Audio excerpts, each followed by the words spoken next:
नमस्कार, मैं हूँ आंचल वर्मा और आज हमारा टॉपिक है कि हम अपने हर दिन को कैसे बेहतर बना सकते हैं, कैसे हम लोग बेटरमेंट की तरफ चल सकते हैं।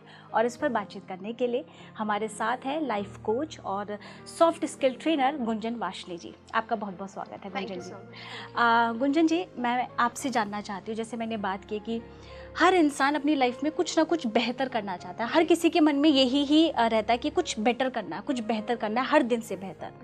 लेकिन कुछ ऑब्स्टिकल्स होते हैं या फिर हो सकता है उनके थॉट्स होते हैं जो उन्हें रोकते हैं। आसपास का एनवायरनमेंट ऐसा होता है कि वो नहीं कर पाते हैं। तो ऐसी सिचुएशन में इंसान कैसे बेटरमेंट की तरफ बढ़ सकता है? बहुत अच्छा सवाल है आपका कि हम कैसे बेटर कर सकते हैं, कल से हमारा आज कैसे बेहतर हो। इसके लिए सीधा सा फंडा है, कल की गलतियों को जानिए, कल की गलतियों को पहचानिए। अच्छा। उसको अपना एक कह सकते हैं टू डू लिस्ट बनाइए कि कल हमने क्या क्या किया था, किस किस चीज में हमें सक्सेस मिला, किस में फेलियर मिला। जिसमें फेलियर मिला उसको चेंज करें, अगले दिन वो गलती फिर से रिपीट ना हो। अगर गलती एक बार रिपीट होती है तो वो गुनाह बन जाती है। कोशिश करना चाहिए कि गलती एक ही बार हो, दोबारा वो रिपीट ना हो। ठीक है, ऑर्गेनाइज्ड रहना सबसे इम्पोर्टेंट है लाइफ में। तो जितने भी यंगस्टर्स हैं वो टू डू लिस्ट बनाते तो हैं। फोन में ऐप भी होगा, सबके फोन में ऐप पड़ा होगा, टू डू लिस्ट बनी भी होगी, डेली वाइज वो लोग डालते भी है कि ये करना है, लेकिन बाद में रिव्यू नहीं करते। लास्ट में रात में जब सोने जाइए उससे पहले उस चीज को रिव्यू कीजिए कि कितनी चीजें हमने आज की, कितनी चीजें नहीं की, अगले दिन हमें क्या करना चाहिए, क्या नहीं करना चाहिए, उसकी प्लानिंग भी वन डे बिफोर। जैसे सोने से पहले हम लोग उसको लिस्ट रेडी कर लें। अगले दिन के लिए लिस्ट रेडी कर लें कि हमने कौन कौन से टास्क अकम्प्लिश कर लिए, कौन कौन से फॉरवर्ड गए हैं, कौन से नए टास्क हमको कल स्टार्ट करने हैं। इस ऑर्गेनाइजेशन से हमारा हर दिन बेहतर हो जाता है। नो डाउट लाइफ है तो ऑब्स्ट्रक्शंस आएंगे ही आएंगे, बहुत सारी प्रॉब्लम्स आएंगी ही आएंगी, उनको आपको अवॉइड करके चलना है। ठीक है, जैसे आपने ऑफिस में एंटर किया, ठीक है, ऑफिस में एंटर करते ही आपको दिख रहा है कि आपके बॉस बहुत गुस्सा है। ठीक है, वो गुस्सा आपके ऊपर बर्स्ट होने वाला है। ठीक है, तो भगवान ने 2 कान दिए हैं, जो पॉजिटिव चीज है वो लीजिए, नेगेटिव चीज को हटा दीजिए। ठीक है, हम क्या करते हैं, हम वो सारी चीजें अपने अंदर एक्यूमुलेट करते चले जाते हैं। वो सारी जो बातें उन्होंने बोली थी वो उनको हम करते हैं, बाद में फीड करते हैं, उसको बार बार रिकॉल करने की कोशिश करते हैं कि सर ने तो ऐसा बोल दिया हमसे, मेरा दिन खराब हो गया, अब मैंने जो टास्क अपने बनाए थे वो मेरे पूरे ही नहीं हो पाएंगे। नहीं पे फोकस नहीं करना है, क्या कर सकते हैं उस पे फोकस करना है। हमेशा उस चीज पे फोकस करिए कि ये टास्क मैं कर सकता हूँ या कर सकती हूँ। ठीक है, नहीं पे फोकस करेंगे तो आप कभी भी उस चीज पे मतलब अकम्प्लिश नहीं कर पाएंगे उस टास्क को। अगर माइथोलॉजी में जाएं, थोड़ा सा अध्यात्म की तरफ जाएं, तो अध्यात्म में ये कहा गया है कि कोई ताकत नहीं है जो आपका आगे का भविष्य बदल सके, लेकिन बोला जाता है कि आज वर्तमान में जो हम करते हैं वही हमारा कल का भविष्य बनाता है। मैं जो आज बोल रही हूँ आप इसको ऑन एयर करेंगे, ठीक है, तो वो मेरा भविष्य हो गया। प्रेजेंटली मैं आपको अपना चीजें बता रही हूँ, आपको गाइड कर रही हूँ कि ये चीज व्यूअर्स को गाइड कर रही हूँ, तो ये आज ऑन एयर हो ना हो, कल को होगा या हो सकता है 1 घंटे बाद भी हो जाए, तो वो मेरा भविष्य है, प्लस जितने व्यूअर्स हैं उनका भविष्य है कि वो मेरी बातों को सुनेंगे, उससे कुछ सीखेंगे और अपनी लाइफ में इम्प्लीमेंट करेंगे। तो वर्तमान हमारा भविष्य बनाता है। हम क्या करते हैं, हम वर्तमान में नहीं जीते, या तो हम पास्ट में जीते हैं या फिर फ्यूचर में जीते हैं कि आगे क्या होने वाला है और पीछे मैंने क्या किया था उसके बेस पे मुझे सोचना है कि मैंने ऐसा किया, काश मैंने ऐसा ना किया होता तो मेरा आज ऐसा ना होता। इसको सोचने की बजाय ये सोचना चाहिए कि आज मैं ऐसा करूं जिससे कि मेरे भविष्य में वो प्रॉब्लम्स फिर से ना आए जो मेरी आज आ रही है। तो कोशिश करनी चाहिए कि वर्तमान में जिए, प्रेजेंट में जिए, ऑर्गेनाइज्ड रहें, to do list daily task के लिए बनाएं और पंक्चुअलिटी के साथ सारा काम करना चाहिए। अगर हम पंक्चुअल नहीं है, टाइम के प्रति हमारा कोई पंक्चुअलिटी नहीं है, तो वो डिलेड होती चली जाती है। और एक वर्ड है प्रोक्रास्टिनेशन, इसमें आज के यंगस्टर्स बहुत एक्टिव हैं। ठीक है, चीजों को टालना कि अरे अभी तो टाइम है, अभी 1 महीना है, अभी पढ़ के क्या करेंगे, लास्ट के 15 दिन पढ़ाई कर लेते हैं, हो जाएंगे पास। 15 दिन बचा, अरे अभी 1 हफ्ता और मस्ती कर लेते हैं, 1 हफ्ते बाद। अब जब डेडलाइन आती है, लास्ट डे आता है, फटाफट सारा चीज। ये मैंने अपने यूनिवर्सिटी में देखा है, मैं यूनिवर्सिटी इलाहाबाद में पढ़ाती हूँ, तो वहाँ पे जब हमको असाइनमेंट देते हैं अपने बच्चों को, तो we give the assignment. Semester start होने पे असाइनमेंट उन लोगों को मिल जाता है कि आपको असाइनमेंट सबमिट करना है at the end of the semester, before that. तो 1 महीना बीत गया, 2 महीने, दे हैवंट स्टार्टेड, वो सर्च नहीं करते हैं कि क्या लिखना है उनको, उनकी प्लानिंग ही नहीं है कोई।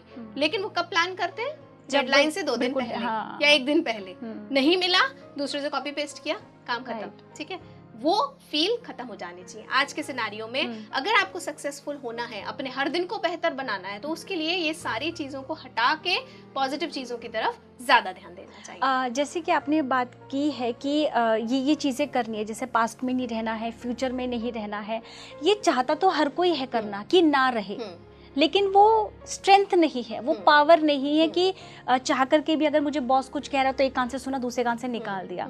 कुछ तो ऐसी हमारे अंदर वो पावर चाहिए कि जिस चीज़ को हम लोग उसको अवॉइड कर सके।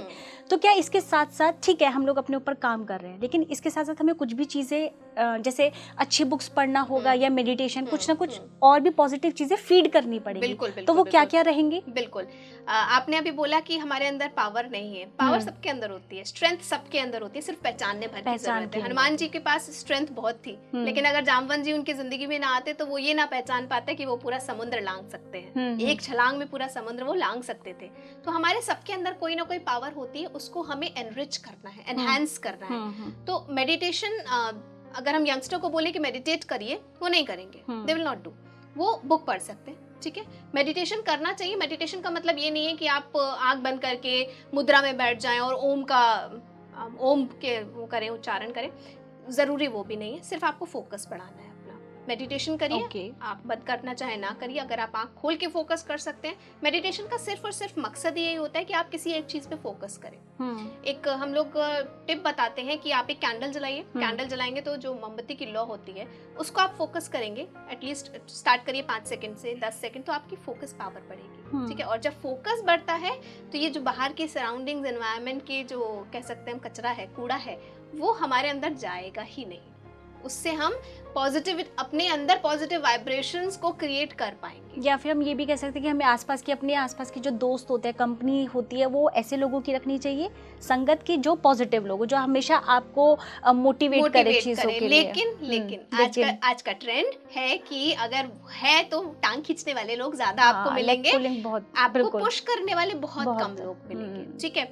छोटी सी एक स्टोरी है इसमें, तालाब की एक स्टोरी मैं आपको बताऊंगी।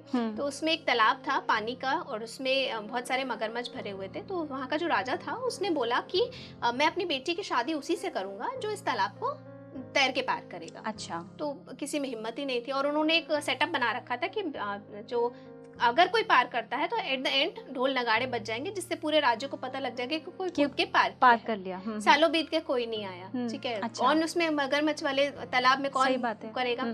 तो लकीली एक दिन ढोल नगाड़े बजने लगे, पता लगा कि एक ब्रेव पर्सन था, वो निकल के चला गया, ठीक है, निकल के चला गया।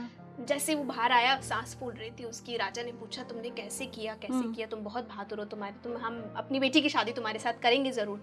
तो उसने कहा ये सब मैं बाद में बताऊंगा, पहले ये देखो मुझे धक्का किसने दिया पीछे। तो वो जो पुश था वो लाइफ में बहुत जरूरी है। जब तक आपको कोई पुश नहीं करेगा, आप उस चीज में आगे नहीं बढ़ पाएंगे। तो वो पुश कैसे हो सकता है? पावर से हो सकता है, ठीक है। फोर्स, एक्सटर्नल फोर्स से हो सकता है, इंटरनल मोटिवेशन से हो सकता है, मेडिटेशन से हो सकता है। आप कोई मोटिवेशनल बुक पढ़ सकते हैं, आपके स्पीकिंग ट्री के वीडियोस में इतनी सारी बातें बताई जाती हैं, उसको देख के लोग सीख सकते हैं। तो बहुत सारे ऐसे नॉर्म्स हैं जिसमें जिसको कंफर्टेबल लगे वो उस तरफ जाके उस चीज़ को एग्जीक्यूट कर सकते हैं। तो जैसे हम लोग हर बार कहते हैं कि कोई ऐसा मैसेज हो हमारे व्यूअर्स के लिए जो इस चीज़ को और ज़्यादा ईजी वे में इस चीज़ को कर सके, बहुत जैसे होता है ना, कुछ टिप्स में अगर आप उनको दे सके तो। जी बिल्कुल, टिप्स में तो इतना ही, टू डू लिस्ट हमेशा बनाइए, ठीक है, और हमेशा उसको एग्जीक्यूट करने की कोशिश करिए। जितना टू डू लिस्ट बना के एग्जीक्यूशन के लेवल तक पहुंचाएंगे तो आपके लिए बेटरमेंट रहेगा। एक छोटा सा और उपाय मैं बताना चाहूंगी। जैसे आप मॉर्निंग में उठते हैं तो सबसे पहले आज का यंगस्टर मोबाइल फोन ऑन करता है, ठीक है, व्हाट्सएप चेक करते हैं किसका मैसेज आया किसका नहीं आया। तो उसको ना करके अपनी हाथों को, हथेलियों को देखना चाहिए, ठीक है। इसमें ब्रह्मा विष्णु महेश तीनों का वास है, सरस्वती का भी वास है। अच्छा। तो जब आप मॉर्निंग में उठेंगे अपनी हथेलियों को देखेंगे ऐसे, ठीक है। और जब हम सोते हैं तो एनर्जी, जैसे मैंने अभी बताया था, एनर्जी हाथों में सबसे ज्यादा होती है। तो जब हम उठेंगे, उठने के बाद में हम इसको देखेंगे, देखने के बाद में हम इसको अपने चेहरे पे ऐसे लगाएंगे। तो जब हम चेहरे पे ऐसे लगाते हैं तो वो एनर्जी आपकी और डेवलप होती है। तो हमें अपने हाथों को देखकर कुछ एनर्जी देनी है, कुछ पॉजिटिव थॉट्स बिल्कुल देने हैं। पॉजिटिव थॉट देना है कि जैसे- आज का मेरा दिन सक्सेसफुल हो, आज मेरी लाइफ में जो ऑब्स्ट्रक्शंस हो आए, ऐसा नहीं कि नहीं, अगर नहीं आएंगे तो आपको रात का मतलब नहीं पता लगेगा, दिन ही दिन रहेगा तो फिर संघर्ष का मतलब नहीं। आए ऑब्स्ट्रक्शंस, लेकिन मुझ में इतनी ताकत हो, मुझ में इतनी कैलिबर हो कि मैं उस ऑब्स्ट्रक्शन को दूर कर सकूं। तो ये करके अगर आप दिन की शुरुआत करेंगे तो आपका हर दिन पिछले दिन से बेहतर जाएगा। Thank you so much Gunjan, thank you so much. Thank you so much.